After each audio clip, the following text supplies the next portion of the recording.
kali ini kami juga baru tahu kemarin juga informasi melalui justru dari pihak-pihak lain. Kemudian kami dikirim linknya, kemudian kita buka. Jadi kami pun juga baru tahu kemarin. Nah, setelah kemarin baru kemudian banyak beberapa media, beberapa teman-teman dari banyak unsur yang kemudian baru mulai menanyakan dan mempertanyakan. Kalau langkah ya memang karena kami juga baru tahu kemarin, kami sih prinsipnya tadinya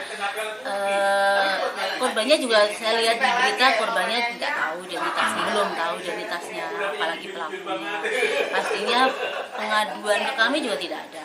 Jadi kami juga sama, tahunya hanya dari link berita di medsos. Nah, kalau bicara langkah karena juga sudah menjadi viral, kami juga sudah mendapatkan instruksi dari Bapak PJ untuk tidak menyepelekan walaupun hanya berita viral, karena ini sudah kemudian menjadi berita di mana-mana. Prinsipnya kalau memang nantinya korbannya atau siapapun yang ada entah siapapun itu, kita siap saja melakukan pendampingan.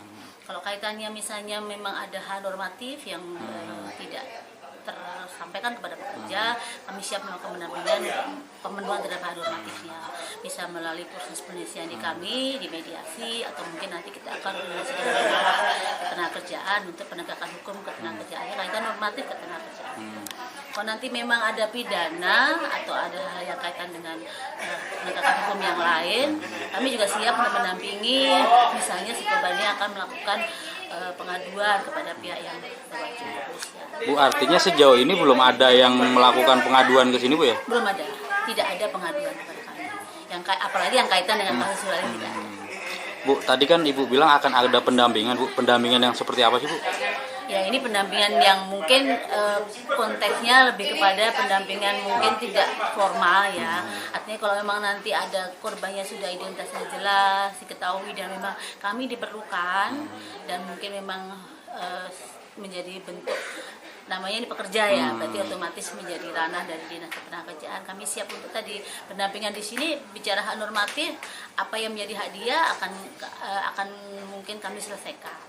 Tadi kalau misalnya harus mengadukan kepada polisi mereka tidak berani atau mungkin namanya khawatir biasanya ya, nanti kami siap untuk mendampingi itu ya, mungkin mengantarkan atau mengkoordinasikan kepada pihak polisian. Bu, ini kan belum ada yang mengadukan, Bu. Nantinya ada rencana membuat posko pengaduan nggak, Bu?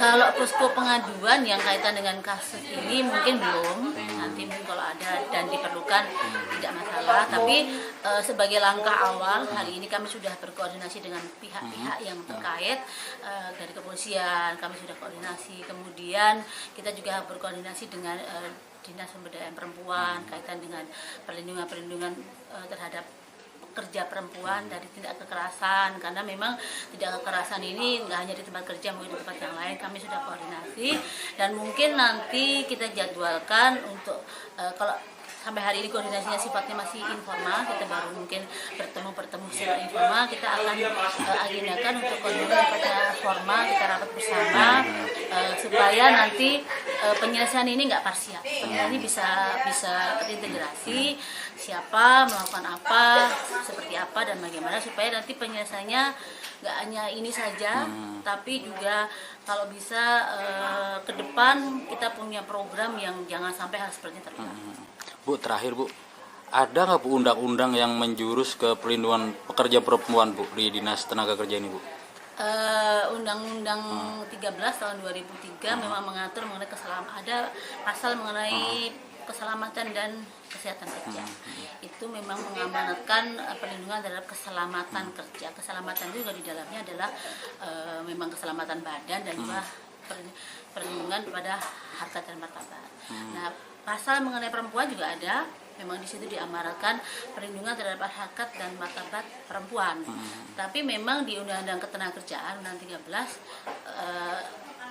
breakdown dari pasal-pasal mengenai perlindungan perempuan itu tidak ada yang menyebutkan spesifik mengenai misalnya mohon maaf pelecehan seksual tidak, tapi lebih kepada pekerja perempuan harus dilindungi harkat dan martabatnya, lebih kepada misalnya hak cuti melahirkan, hak cuti haid, kemudian kerja malam, mereka harus diantar jemput sampai di depan rumahnya supaya tidak ada kemungkinan dia terjadi pelecehan seksual pada saat dia pulang dan berangkat kerja. Kemudian juga harus pemberian extra fooding pada saat mereka bekerja di malam hari. Breakdownnya lebih seperti itu, tapi memang ada harkat dan martabat perempuan itu harus dilindungi.